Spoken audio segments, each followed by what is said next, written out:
नमस्कार. आज या व्हिडिओमध्ये आपण पाहणार आहोत नवीन कॅटेगरीज कशा प्रकारे क्रिएट करायचे आणि त्यांच्याशी मार्जिन सेफ्टी नेट कशा प्रकारे ऍड करायचे.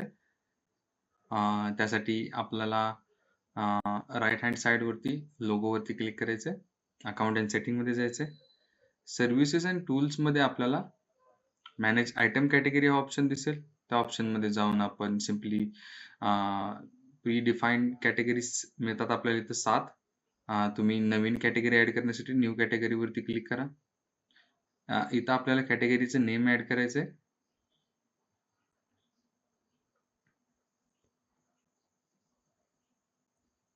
त्याचबरोबर आपण इथं मार्जिन लेवल सेट करू शकतो. मिनिमम मार्जिन लेवल B2C साठी, रिटेल साठी ॲज वेल ॲज तुमच्या होलसेल साठी सुद्धा.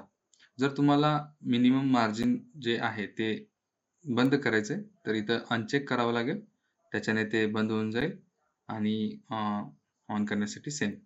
लॉयल्टी पॉइंट्स प्रोग्राम मध्ये जर तुम्हाला काही पर्सेंटेज मध्ये ऑटोमॅटिकली क्रेडिट करायचे असेल लॉयल्टी पॉइंट्स एखाद्या कॅटेगरीसाठी तर ते सुद्धा इथून डिफाईन करता येतं. त्यानंतर आपण ओके वरती क्लिक करून ती कॅटेगरी सेट होऊन जाईल. ॲट अ टाइम तुम्ही अप टू 25 कॅटेगरीज बनवू शकता. त्याच्यापेक्षा जास्त बनवू शकत नाही.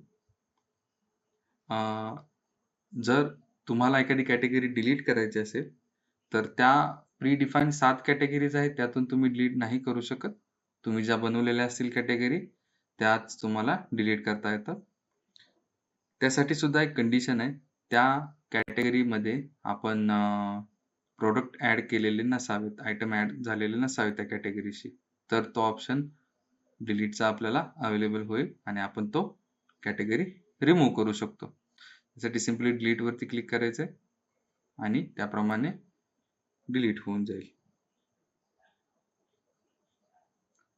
आता आपण पाहूया इन्व्हेंटरी मध्ये कॅटेगरी सेक्शन मध्ये कशा प्रकारे आपल्याला त्या कॅटेगरीज पाहायला मिळतात.